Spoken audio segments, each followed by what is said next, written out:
메르켈 총리와 바이에른 수상 조더, 함부르크 수상 첸차가 4월 30일 내각 회의 후 회의 결과를 발표했습니다. 메르켈 총리는 코로나 관련 규칙들을 14일마다 점검한다고 얘기했는데요. 그에 따라 이번 회의는 중간 점검 정도의 의미에 그쳐 사실상 새로운 규칙이 결정되지는 않았습니다만 교회 미사 재개, 미술관, 동물원 재오픈 등 미미한 변화가 있었습니다. 특히 주 정부마다 조금씩 규칙이 다른데요.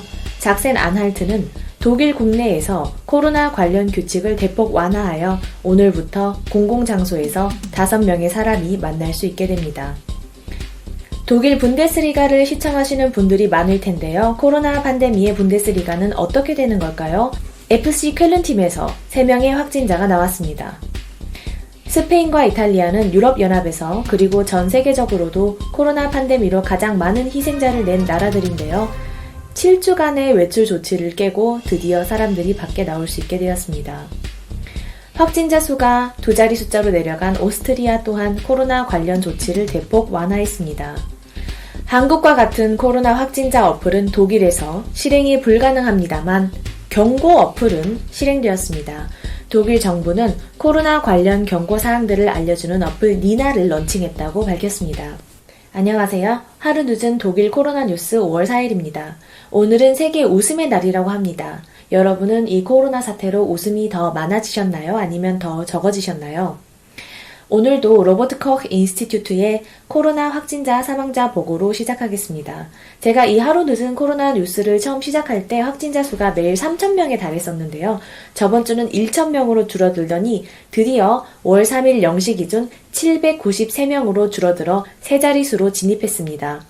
이로써 전체 확진자 수는 16만 2,496명이며 사망자는 총 6,649명으로 전날보다 73명이 늘어난 숫자입니다. 사망자 중 87%와 전체 확진자 수의 19%가 70세 이상의 고령자라고 로버트 코흐 인스티튜트는 밝혔습니다.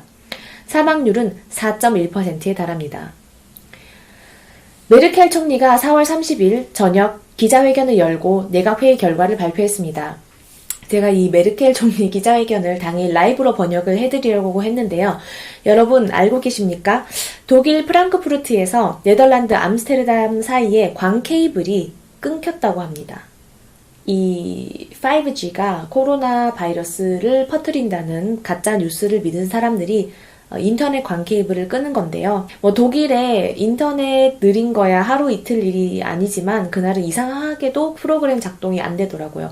제가 유튜브 라이브를 처음 해본 탓도 있는데 5월 6일 회의가 더 중요하다고 하니까요. 그때는 저희 집 공유기가 부디 허락을 해주길 바라겠습니다. 이 기자회견을 제가 메르켈 총리 부분만 번역을 하고 질문은 요약해서 올려뒀습니다.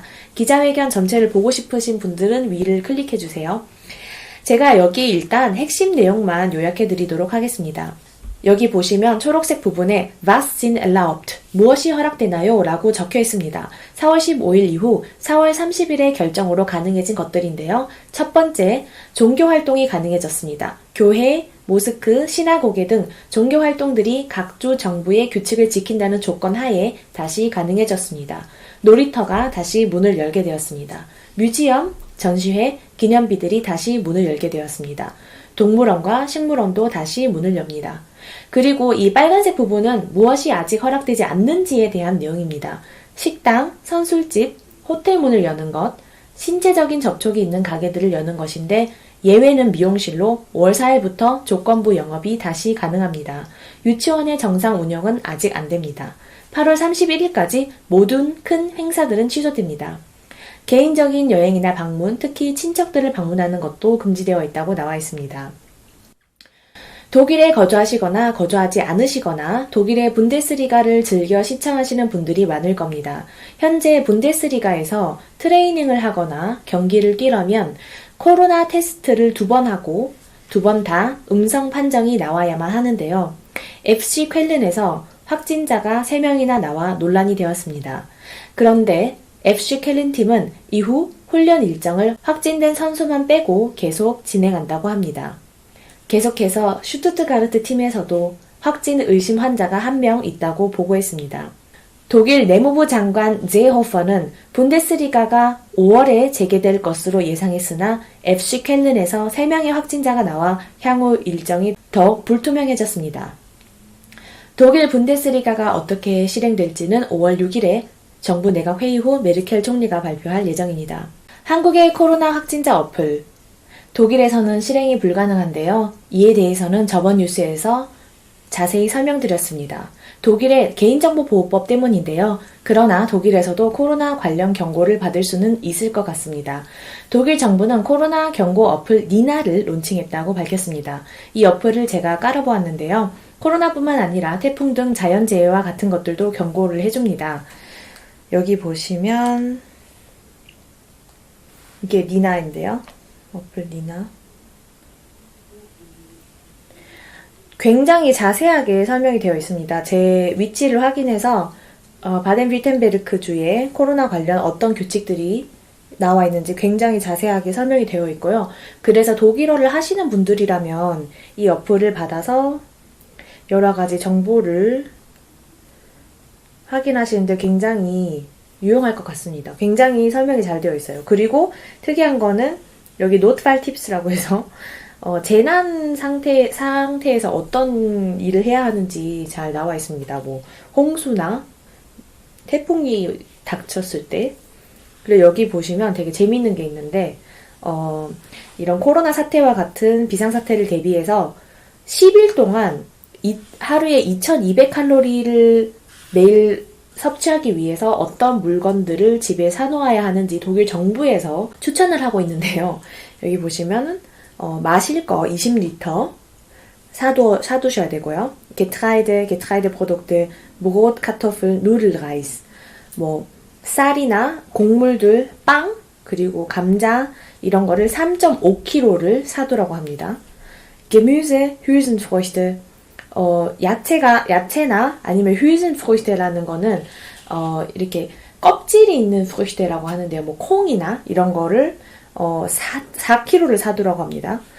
야채를 쌀보다 더 많이 사라고 하네요. 그리고 Obst, Nüsse, 과일이나 그리고 견과류를 2.5kg를 사라고 합니다. 그리고 Milchprodukte, 우유와 유제품을 2.6kg를 사라고 합니다. Fleisch, Eier, Fisch, 뭐 고기나 생선이나 계란을 1.5kg를 사라고 합니다.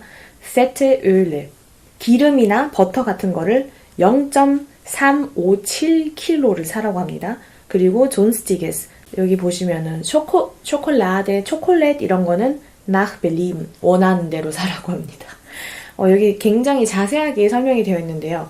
라면이나 햇반에 대한 언급은 없습니다. 여러분 이렇게 사서 10일을 버틸 수 있으시겠어요? 작센 안할트에서 오늘부터 공공장소에서 5명까지 모일 수 있는 규칙을 제정했습니다. 그러자 베를린 시장 미하엘 뮬러는 작센 안할트의 이 조치를 비난했습니다. 독일의 다른 모든 주에서는 여전히 공공장소에서는 2명까지만 만날 수 있다는 규칙이 유효합니다. 오스트리아에서는 늘어나는 확진자 수가 2자릿수로 줄어들며 코로나 관련 규칙들이 크게 완화되었는데요. 이제 오스트리아 빈에 도착하시는 분들은 비행기로 도착하시는 분들은 190유로를 내고 공항에서 코로나 테스트를 받으실 수 있다고 합니다. 테스트 결과는 2-3시간 만에 나오며 결과가 음성이라면 자가격리를 하지 않아도 된다고 합니다. 자, 여기까지입니다. 지난 며칠간 날씨가 정말 왔다 갔다 했는데요. 하루에도 비가 갑자기 내렸다가 햇볕이 나는 등 제멋대로였습니다. 일교차도 심했는데요. 코로나 말고 일반 감기도 조심하셔야겠습니다. 그럼 새로운 소식 나오는 대로 다시 찾아뵙겠습니다. 감사합니다.